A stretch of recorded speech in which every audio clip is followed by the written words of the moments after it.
भक्त माने एबेठू एते मात्रा आसी एते श्रद्धार सहित एते उत्कंठार सहित व्याकुलतार सहित अपेक्षा कर मधुसूदन भजन भी गाउछंती जो माने ओडिशा बाहर से भी केड़े सुंदर भाव ओडिया भजन को गाउछंती। ये अनन्य ये दृश्य बोध हुए पुरी व्यतीत श्रीक्षेत्र व्यतीत अन्य कोठी देखा मिलबनी। ये दृश्य आप देखुंट प्रथम नंदी घोष रथ को टाणी टाणी श्रीमंदिर सम्मुख को अणा जाइए पहुंची गलानी नंदी घोष रथ आपण माने दृश्य भी देखिपुंटे देवी सुभद्रांकर दर्प दलन रथ को टणा जाई नियाजिब श्रीमंदिर सम्मुख में रखापी एवं परवर्ती समय शेष बड़ भाई बलभद्रंकर तालध्वज रथ को श्रीमंदिर सम्मुख को नियाजिब आज्ञामाल पहुंची सारी किस समय तले से चित्र भी आम आपको देखुलु एवं आज्ञामाल पहुंचवा परे प्रथम रथ पूर्वक नंदी घोष रथ को नियाଯାଇଛି प्रस्तुति चली दर्प दलन रथ को नवाई। मधुसूदन आम सहित जोड़ी मधुसूदन मुझे कहती जे व्याकुलतार सहित भक्त मैंने अपेक्षा कर रही जो मैंने ओडिशा बाहर एडे सुंदर ओडिया भजन से माने गाउछंती। ये दृश्य अनन्य ये दृश्य बोध हुए पृथ्वी अन्य कौन सी जगह एमती देखा मिलबनी। सुनंदन जी चर्म चक्षुरे ए दृश्य को अनुभव करिपारिबो से ही अनुभवर एवं अनुभवी होई पारिबो एवं अनुभवी अनुभवर कथा कही थाए एवं प्रतिटी भक्त मनरे उत्कंठा जे केतेबेले तार आपणार श्री जगन्नाथ तार आपणार कालिया शांत बड़दाण्ड को ओह्लाई आसवे एवं ताइयार अपूर्व दोलन बड़दाण्ड को ओह्लाई आसी रथारूढ़ हेबे एवं से समय को प्रतिटी भक्त अपेक्षा करिसेंती जे केतेबेले चक्रराज सुदर्शन परे परे बलभद्र महाप्रभु देवी सुभद्रा शेषरे श्री जगन्नाथ महाप्रभु आसवे बड़दाण्ड को एवं बड़दाण्ड रथारूढ़ हेबे नवदिन यात्रा करिवे। प्रतिटी भक्त से ओडिया हो किंबा छत्तीसगढ़ हो किंबा उत्तर प्रदेश हो किंबा मध्य प्रदेश हो प्रतिटी भक्त मनरे खुशी एवं आनंद जे महाप्रभु बड़दाण्ड को आसवे पतित पावन यात्रा करिवे एवं नवदिन यात्रा करिवे महाप्रभु को देखिबार सुजोग रहिबो कारण जगन्नाथ महाप्रभु को रत्न सिंहासन रे विराजित महाप्रभु को जेतिकी मन भरी संदर्शन करिवार सुजोग रही है ताठू आहुरी 100 गुण सुजोग रही है जे महाप्रभु जेतेबेले रथरे विराजित हेबे अति सुंदर भावे केतेबेले जने भक्त पाखु जाई दर्शन करिवो केतेबेले टिके दूरे जाई दर्शन करिवो किंतु महाप्रभु को दर्शन अनन्यता से दर्शन करिवार सुजोग रही है। आउ गोटे बड़ कथा सुनंदन प्रतिटी सेवा जेमती महाप्रभुंकर धरंतु गोपाल बल्लभ सकाळ धूप मध्याह्न धूप एसबू देखिबार श्रीमंदिर भितर सुजोग न थाए किंतु जेतेबेले रथारूढ़ महाप्रभु निकट रे समस्त भोग नीति संपन्न करा जाय ताकू मध्य देखिबार सुजोग रही था जदि बा टेरा पड़ी थाए से नीतिकांति की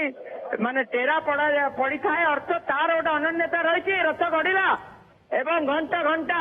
आध्यात्मिक शब्द रे रथ गढ़िला एवं रथ गड़ी गड़ी आसी पहुंचब देवी सुभद्रा दर्प दलन रथ एवं जो रथ को विश्वकर्मा महाराणा माने तैयारी करथिले अति सुंदर भावे रथ गढ़ुची रथ आसी मझिरे पहुंचब अर्थ ठीक जगन्नाथ महाप्रभुंकर पार्श्वे पहुंचब देवी सुभद्रा दर्प दलन रथ एवं केउठी ना केउठी माने जो नाहका चक निर्माण करथिले जो पड़ी नाहका चक निर्माण करथिले जो बड़ उछुआ चक निर्माण करथिले जो सान उछुआ चक निर्माण करथिले से चक गुड़िक कारण महाप्रभु चक जेतेबेले अख संजोग है सेतेबेले महाप्रभु आज्ञामाला देइथिले सुनंदन सेतेबेले मध्य महाप्रभु जांच करथिले जे चक ठीक निर्माण हेछि तो तेणु आज हूँ परीक्षार दिन विश्वकर्मा महाराणा माने जो रथ निर्माण करछंती तार आज परीक्षा नेउछंती जगन्नाथ महाप्रभु प्रथमे आज्ञामाला आसिला तीन बाड़र पूजा पंडा सामंत बलभद्र महाप्रभुंकर रथ तालध्वज आज्ञामाला देले एवं श्री जगन्नाथ महाप्रभु नंदीघोष रथरे आज्ञामाला देले शेषरे देवी सुभद्रा रथरे दर्प दलन रथरे आज्ञामाला देले केउठी ना केउठी ଜଗନ୍ନାଥ ମହାପ୍ରଭୁଙ୍କ ରଥ ଅତି ସୁନ୍ଦର ଭାବେ ଆସି ପହଞ୍ଚିଗଲା ଠିକ ସିଂହଦ୍ୱାର ସମ୍ମୁଖରେ ଏବଂ ତା ପରବର୍ତ୍ତୀ ସମୟରେ ଦେବୀ ସୁଭଦ୍ରାଙ୍କର ଦର୍ପ ଦଳନ ରଥ ଆସୁଛି ଗଡି ଗଡି। କିଛି ବାଟ ଆସିଲା ପରେ ବ୍ରେକ୍ ଲଗାଗଲା, ରଥକୁ ମୋଡ ଦିଆଯାଉଛି। କାରଣ ଗତ ବର୍ଷ ଯୋଉଭଳି ଭାବେ କିଛିଟା ବିଭ୍ରାଟ ହେଲା, କେଉଁଠି ନା କେଉଁଠି ଇଏ ମଧ୍ୟ ଜଗନ୍ନାଥ ମହାପ୍ରଭୁଙ୍କ ଲୀଳା, କାରଣ ସେ ଲୀଳାମୟ। ବଳଭଦ୍ର ମହାପ୍ରଭୁ ଅତି କମ ବାଟ ଯାଇ ରହିଗଲେ, ଜଗନ୍ନାଥ ବୋଧହୁଏ ଚାହୁଁନଥିଲେ ସେ ସେଇଦିନ ରଥ ଯାଇ ମହାପ୍ରଭୁ ରହିଲେ ଏବଂ ଶେଷରେ ତା ପରଦିନ କେଉଁଠି ନା କେଉଁ ଭକ୍ତ ରହିଯାଇଥିଲା କି, କେଉଁ ଭକ୍ତ ରହିଯାଇଥିଲା ଦୂରରେ କି, ତାକୁ ସନ୍ଦର୍ଶନ ଦବା ପାଇଁ ମହାପ୍ରଭୁ କେଉଁଠି ନା କେଉଁଠି ଚାହିଁଲେ କି? ଇଏ ହଉଛି ଲୀଳା, ଭୟଙ୍କର ଲୀଳା। ଏବଂ ଶେଷରେ ମହାପ୍ରଭୁଙ୍କର ସମସ୍ତ ତିନି ରଥ ଯାଇ ତା ପରଦିନ ପହଞ୍ଚିଲା। ଆହୁରି ଗୋଟେ ଦିନ ସୁଯୋଗ ଦେଲେ ସମସ୍ତ ଭକ୍ତ ମାନଙ୍କୁ। ସେଇଭଳି ଭାବେ ଆଜି ରଥ ତ୍ରୟ ପହଞ୍ଚିଲା ପରେ ଅନେକ ନୀତିକାନ୍ତି ରହିଛି। ସେ ଶ୍ରୀମୁଖ ଖଣ୍ଡୁଆ ପଡୁ,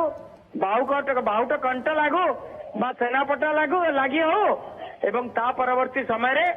ସକାଳ ସମୟରେ ମଙ୍ଗଳ ଆଳତି ଠାରୁ ଆରମ୍ଭ କରି ମଙ୍ଗଳ ଅର୍ପଣ ପର୍ଯ୍ୟନ୍ତ ଏ ସମସ୍ତ ବିଧି ବିଧାନ ସମ୍ପନ୍ନ ହବ ଏବଂ ପହଣ୍ଡି ଆରମ୍ଭ ହବ। ଅର୍ଥ ସକାଳ 9:15 ସମୟରେ ପହଣ୍ଡିର ଯୋଉ ସୂଚନା ରହିଛି, କେଉଁଠି ନା କେଉଁଠି ସେଇ ସମୟରେ ହିଁ ପହଣ୍ଡି କରାଯିବ ଏବଂ ମହାପ୍ରଭୁଙ୍କର ଯାତ୍ରା ଆରମ୍ଭ ହବ, ନବଦିନ ଯାତ୍ରା ଆରମ୍ଭ ହବ। ଏବଂ এই ନବଦିନ ଯାତ୍ରା ପାଇଁ କେଉଁଠି ନା କେଉଁଠି ପ୍ରତିଟି ଓଡିଆ ଭକ୍ତ, ଜଗନ୍ନାଥ ପ୍ରେମୀ ଭକ୍ତ ମନରେ ଖୁସି। କେଉଁଠି ନା କେଉଁଠି ଯେଉଁମାନେ ଦୂର ଦୂରାନ୍ତରୁ ଆସିଛନ୍ତି ସେମାନଙ୍କ ମନରେ ମଧ୍ୟ ବେଶ ଖୁସି ଯେ ଜଗନ୍ନାଥ ବଡଦାଣ୍ଡକୁ ଆସିବେ, ଭକ୍ତକୁ ଦର୍ଶନ ଦେବା ପାଇଁ ଆସିବେ। ଏଭଳି ଭାରତ ବର୍ଷରେ କୌଣସି ମୂଳ ଠାକୁର, ସବୁ ଜାଗାରେ ଚଳନ୍ତି ପ୍ରତିମା ବଡଦାଣ୍ଡକୁ ଆସିଥାନ୍ତି, ଯାତ୍ରା ସମାପନ କରିଥାନ୍ତି।